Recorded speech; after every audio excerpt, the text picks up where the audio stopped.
అంటే మనం కరెక్ట్ గా పోల్చాలంటే ఈవెన్ కాంగ్రెస్ పాలన కూడా పోల్చాలా, అది మళ్ళీ వద్దాం. ఇక్కడ మనం వాళ్ళిద్దరినే కాదు, మొత్తం 79 సంవత్సరాల్లో స్వాతంత్రం వచ్చినప్పటి నుండి ఇప్పటి వరకు 50 సంవత్సరాలు కాంగ్రెస్ పరిపాలించింది, 24 సంవత్సరాల పాటు టీడీపీ, కేవలం 5 సంవత్సరాల పాటే వైకాపా. కాబట్టి అదేదో వైకాపా 5 సంవత్సరాలది ఈ రెండింటినీ పోల్చడం కరెక్ట్ కాదు, దానికి మళ్ళా వద్దాం. ఇప్పుడు ముందు ఈ 2 సంవత్సరాల కూటమి పాలన గురించి ముందు మనము ఒక విశ్లేషణ చేస్తే, నాణానికి బొమ్మ బొరుసా ఉన్నట్లు ఈ కూటమి ప్రభుత్వ 2 ఏళ్ల పాలన కూడా మెరిట్స్ ఉన్నాయి, డిమెరిట్స్ ఉన్నాయి. అన్ని డిమెరిట్స్ అని చెప్పడం లేదు, మెరిట్స్ కూడా ఉన్నాయి. ముందు మనం మెరిట్సే తీసుకున్నాం. ఈరోజు అన్ని పేపర్లలో అడ్వర్టైజ్మెంట్ ఇవ్వడం జరిగింది, అవన్నీ వాస్తవమే.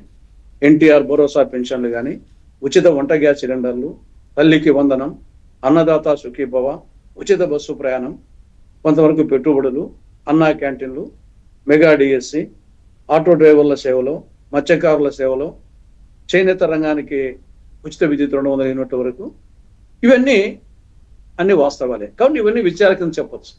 కానీ వైఫల్యాలు తీసుకుంటే కొండబీటి చెంతాడులా ఉన్నాయి. విజయాలు ఉన్నాయి, కానీ వైఫల్యాలు అపజయాలు కొండబీటి చెంతాడులా ఉన్నాయి. దాంట్లో చాలా ఉన్నాయి, కానీ కొన్ని మేజర్ చెప్దాం. ఒకటి అప్పులు. మేము కానీ, కాంగ్రెస్ వాళ్ళం కానీ, కూటమి పార్టీలు కానీ గతం జగన్ ప్రభుత్వాన్ని ఎక్కువ అటాక్ చేసింది ఏమి? అప్పుల మీదనే. జగన్ ప్రభుత్వము స్తోమతకు మించి అప్పులు చేస్తుంది అని చెప్పేసి అందరం విమర్శించే. కానీ ఇప్పుడు జరుగుతుండేది ఏమిటి? అంతకంటే ఎక్కువ అప్పులు చేస్తున్నాం. కోడలికి బుద్ధి చెప్పి అత్త తెడ్డు నాకిందని ఒక సామెత ఉంది. గతంలో జగన్ ప్రభుత్వం 5 ఏళ్లలో డైరెక్ట్ అప్పులు, పరోక్ష అప్పులు, తర్వాత అవి కాకుండా డైరెక్ట్ అప్పులు చేసింది 5 ఏళ్లలో 3,32,000 కోట్ల రూపాయలు. ఓన్లీ జగన్ పేరు చెప్తున్నాను, అంతకుముందు కాంగ్రెస్ది, చంద్రబాబుది కుములేటివ్ కాకుండా ఓన్లీ 5 ఏళ్లలో జగన్ ప్రభుత్వము డైరెక్ట్ గా చేసిన అప్పులు 3,32,000 కోట్ల రూపాయలు. కానీ ఈ 2 సంవత్సరాల్లో కూటమి ప్రభుత్వం చేసిన అప్పు, అదనపు అప్పు 3,56,655 కోట్ల రూపాయలు. అది 5 ఏళ్లలో 3,32,000 కోట్లు. ఇది 2 సంవత్సరాల్లో 3,56,655 కోట్లు. కాబట్టి ఇది అప్పుల విషయంలో. 2 బాధుడు. గవర్నమెంట్ గత ప్రభుత్వాన్ని విమర్శించిన వాళ్ళు ఈ బాధుడు, దంచుడు, వీరబాధుడు అని చెప్పేసి అందరం విమర్శించాం.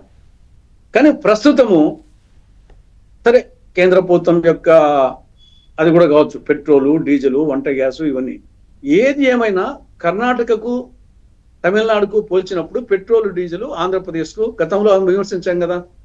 ఇదే కూటమి జగన్ ప్రభుత్వంలో వచ్చేసి కర్ణాటకకు బెంగళూరు పోయేటప్పుడు ఇక్కడ బెంగళూరు వెనక పెట్రోల్, డీజిల్ పట్టించుకుంటాము, మళ్ళీ వచ్చినప్పుడు అక్కడ పెంచుకొని వస్తామని చెప్పేసి 8-10 రూపాయలు తేడా ఉంటుందని చెప్పేసి అందరం విమర్శించాలమే. సేమ్ కంటిన్యూ అవుతుంది. ఏ మాత్రం వచ్చేసి ఇప్పుడు ఎస్పెషల్ రాయలసీమలో జగన్ పెంచిందే కంటిన్యూ అవుతుంది, వీళ్ళేం తగ్గించలేదు, కంటిన్యూ అవుతుంది. కాబట్టి బాధుడు వచ్చేసి వీరబాధుడు, అది కంటిన్యూ అవుతుంది. మూడవది, ఇప్పుడు మీరు అనేది ఏంటి? జగన్ పెంచిన దాన్ని వీళ్ళు తగ్గించాలంటారా? అప్పుడు అన్నారు కదా, అప్పుడు విమర్శించారు, తగ్గిస్తామన్నట్టు నాకైతే గుర్తులేదు. ఓకే, అప్పుడు విమర్శించి మేము తగ్గిస్తామని చెప్పారు.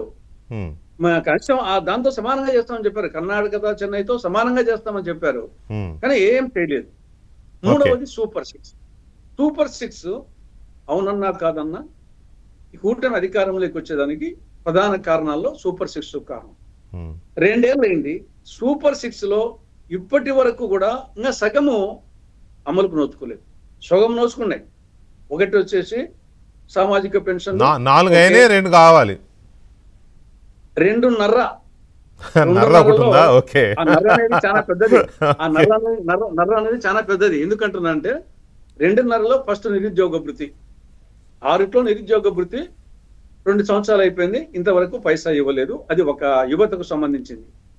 రెండవది వచ్చేసి 6లో ఒకటి వచ్చేసి ఎస్సీ, ఎస్టీ, బీసీ, ముస్లిం మైనార్టీలకు 50 ఏళ్ళకే పెన్షన్, అది చాలా పెద్దది అమౌంట్ వచ్చేసి. కాబట్టి అది ఇంప్లిమెంట్ కాలేదు. మూడవది మహిళలకు సంబంధించి 3 చెప్పారు. ఒకటి గ్యాస్ సిలిండర్లు, ఓకే. రెండవది వచ్చేసి ఉచిత బస్సు ప్రయాణం, ఓకే. కానీ ప్రధానమైనది ఆడబిడ్డ అనేది, పెద్ద అమౌంట్ అయింది ఇదే. అదే అది పెండింగ్ ఉందిలే, అందులో స్త్రీ శక్తిలో అదొక పెండింగ్ ఉంది. అది పెద్ద అమౌంట్ అయ్యేది అదే. మొత్తం ఈ 6 హామీలలో సూపర్ 6 హామీలలో మహిళలకు 3 హామీల్లో 9 అనుకుంటే మొత్తం పెద్ద అమౌంట్ అయ్యేది ఇదేనమాట. 19-59 సంవత్సరాల మధ్య వయసు ఉండే వాళ్ళకు 1,80,00,000 మంది మహిళలు ఉన్నారు. వాళ్ళకి వచ్చేసి నెలకు 1,500 చొప్పున. కాబట్టి సూపర్ 6 హామీల్లో ఆ విధంగా ఉంది. తర్వాత వీళ్ళు పదే అంటారు మాది డబుల్ ఇంజన్ వల్ల చాలా బెనిఫిట్ జరిగిందని చెప్పేసి పదే అందరూ చెప్తున్నారు. కానీ మనము మేడి పండు చూడ మేలిమయుడని చెప్పేసి అది చూస్తే గ్రాంటు 2023-24లో అంటే జగన్ చివరి సంవత్సరంలో కేంద్రం నుండి వివిధ పథకాల ద్వారా రాష్ట్రానికి వచ్చిన గ్రాంటు 34,698 కోట్ల రూపాయలు. ఇది కాగ్ ఇచ్చిన నివేదిక ప్రకారం. కానీ 24-25లో ఈ గవర్నమెంట్ వచ్చిన తర్వాత కేంద్రం నుండి వచ్చిన గ్రాంటు వివిధ పథకాల కింద 20,188 కోట్లు, అంటే 14,500 కోట్ల రూపాయలు కేంద్రం నుండి గ్రాంట్ తగ్గింది. మరి దీన్ని డబుల్ ఇంజన్ అనాలనా, ట్రబుల్ ఇంజన్ అనాలనా? నెక్స్ట్ వచ్చేసి పదే చెప్తుంటారు సంపద సృష్టి అని చెప్పేసి. మేము సంపద సృష్టిస్తామని చెప్పేసి ఇక్కడ క్యాపిటల్ ఎక్స్పెండిచర్ మనం ఓవరాల్ గా బడ్జెట్ లో క్యాపిటల్ ఎక్స్పెండిచర్ మిగతా ఎక్స్పెండిచర్ ఉంటుంది. అంటే తులసిరెడ్డి గారు అంటే ఏమనుకోవద్దు దయచేసి. ఇక్కడ మనం అంత మైక్రో లెవెల్లో కాకుండా ఓవరాల్ గా ఎలా ఉంది, ఎందుకంటే ప్రతిదీ మనం ఎక్స్పెండిచర్ లేకపోతే చెప్తున్నాడు మేజర్ ఇంకా వచ్చేసి చాలా చేస్తాడని చెప్పినా కదా. ఇప్పటికి వచ్చేసి 3-4 చెప్పింది ఉన్నాయి, ప్రతిదీ ఉన్నాయి. ఇప్పుడు మళ్ళీ ఎక్స్పెండిచర్లు రివైజ్డ్ ఎస్టిమేషన్స్ ఇవన్నీ చాలా ఉంటాయి. సంపద సృష్టి అనేది మేజర్. చంద్రబాబు నాయుడు గారు పదే చెప్పేది, జగన్ విమర్శించేది, అది కంపేర్ చేస్తున్నారు. ఒకసారి